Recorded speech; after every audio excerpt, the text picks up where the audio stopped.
AI makes sense that it's a U.S. story because most of really there's only two places where AI innovation is taking place is the United States and China. And in China, we don't have that many direct investment plays there.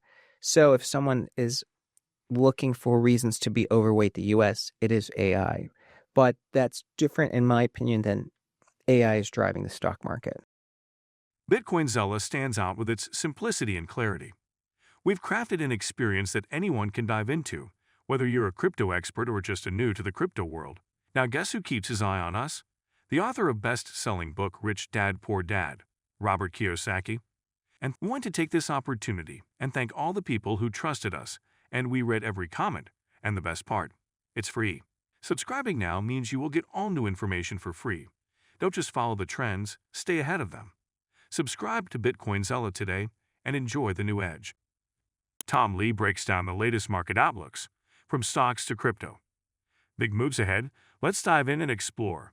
There's other narratives that do drive multiple expansion. So, for instance, if we had this AI story, but we thought the Fed was going to continue to tighten and actually reduce monetary liquidity, then we wouldn't actually have a rising stock market. I don't know if AI could power through a Fed that would be trying to kill the economy. Or if oil went to 300 because of some geopolitical event and was at a sustained level, and so we had a recession, I don't know if we could have a market doing well. And I don't, as strange as it sounds, I think it would be tough for the AI trade to work just because cost of money would be so high, or you'd have a lot of companies getting super cautious, and then AI would be forking and developing somewhere else outside the US. So the answer is narratives drive prices, but AI isn't the only sort of story in the stock market. It turns out that mobile data turned out to be vastly bigger, but the stocks didn't do that well. And actually the companies that captured mobile data was like Meta, which didn't even exist in the 90s, right? It was OmniSky. That was the company in the 90s, and Palm Pilot, but they ceased to exist. So Palm Pilot would have been the first iteration of an iPhone, right? So I think today, or back then, what I noticed was people had to play with their models to justify valuations. So cost of money had to go to 5%. And then the terminal PE, or what you call the terminal multiple, was higher than the best stocks were trading at today. So you had to re-rate the entire industry to justify the valuations. So you knew that someone was going to take a loss because these are unrealistically funded models. So, NVIDIA's not crazy today, because it's 30 times earnings, which is not a premium. I mean, Toyota traded at 40 times earnings for years in the 90s, just making cars. And NVIDIA is not making a car. They're making a really difficult to replicate chip. So I guess we're not there yet, but you'll know because everyone's having to fake their model to explain.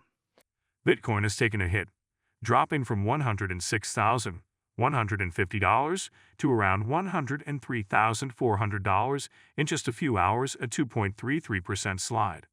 But while the dip rattled some retail investors, Michael Saylor, the outspoken Bitcoin advocate and co-founder of Strategy, had a different reaction. He posted a Matrix-inspired tweet, suggesting Bitcoin is now the ticket to escape the digital matrix we live in. The message, accompanied by an AI-generated image of himself, plays off the classic sci-fi idea of breaking free from control this time through Bitcoin instead of payphones. Despite the short-term volatility, Saylor remains firmly bullish. He's long made it clear that Bitcoin isn't just an asset. It's a movement. Interestingly, while he shares some ideals with Bitcoin libertarians, Saylor doesn't oppose traditional finance. In fact, he's openly supportive of both bank custody and corporate solutions, even clashing with hardline Bitcoiners who demand strict self-custody. Meanwhile, behind the scenes, big players are loading up. According to Santiment, wallets holding 10 BTC or more have increased by 231 in the last 10 days. Smaller holders, however, are selling. This kind of shift whales buying while the crowd sells has often preceded bullish turnarounds. The question now is how long before the market catches up with Saylor's vision. Some people might consider it nirvana because, let's say, the 10% of the people do aspirational, like that they live their life aspirationally. Like that's when we grew up, not everybody wanted to be the best.